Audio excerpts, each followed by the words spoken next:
Morning, everyone.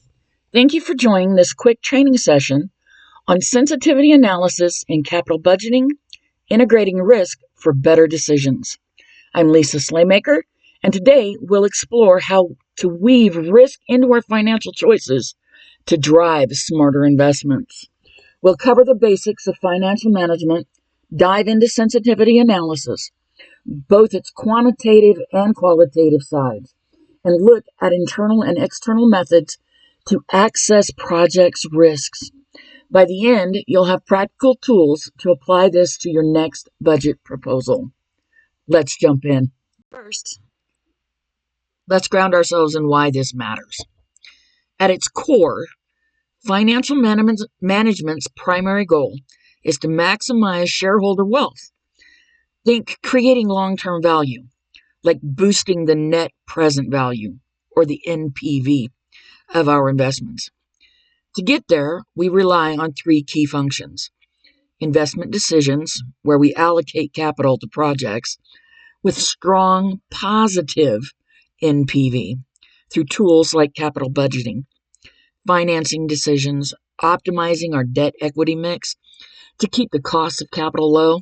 And dividend decisions, balancing reinvestment for growth with payouts to keep investors happy. Now we'll connect this sensitivity analysis. Sensitivity analysis is essentially a what-if tool that tests how changes in key variables, like sales or costs, impact project outcomes, such as NPV or IRR. In capital budgeting, its role is crucial. It uncovers vulnerabilities, challenges base case assumptions, and supports truly risk-adjusted decisions. The benefits? It sharpens our evaluations, preventing surprises down the line. This slide focuses on the qualitative side, those non-numeric factors that add depth. We're talking market trends, regulatory shifts, competitive threats, or even our team's expertise in execution. These steps, they start with brainstorming uncertainties alongside stakeholders, maybe a quick SWOT session. Then gauge scenario plausibilities, craft best and worst case scenarios, and finally, document softer risks like reputational hits.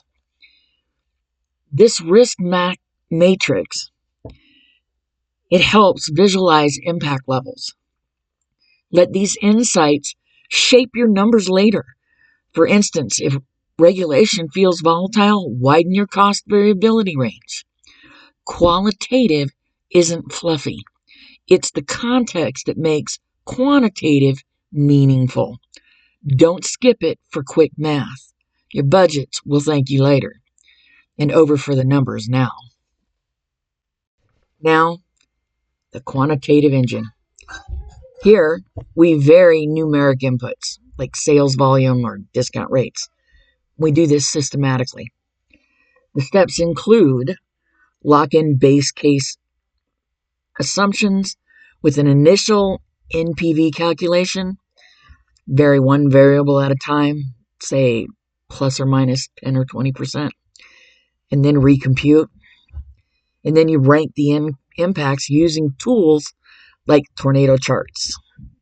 Techniques you can use: one-way sensitivity for basics or two-way for interactions, plus break-even thresholds. This turns what-ifs into data-driven flags, and you can build on that and integrate firm-specific risks. Internal methods tackle risks we can control within our walls, firm-specific ones. The key approaches here are diversification via portfolio analysis, where we offset the project's beta against our overall mix.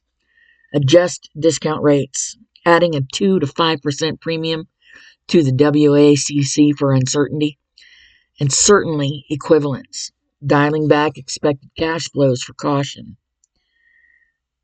To tie this all together, you have to tie it to the sensitivity by using internal historical data, like past cost variances, to define your variable bounds. This keeps analysis tailored and actionable, but projects don't exist in a vacuum. External market forces, those matter too, which brings us to our wrap-up. The final slide, it talks about the external methods and how it addresses broader market risks. We use CAPM to bake in beta for a risk adjustment rate. Formulas like risk-free rate plus beta times market premium, or run Monte Carlo simulations for wildcards like inflation or GDP swings. Financial management's value maximizing goal thrives on risk-integrated budgeting. Sensitivity analysis blends qualitative context with quantitative precision, while these internal and external methods round it out for our comprehensive views.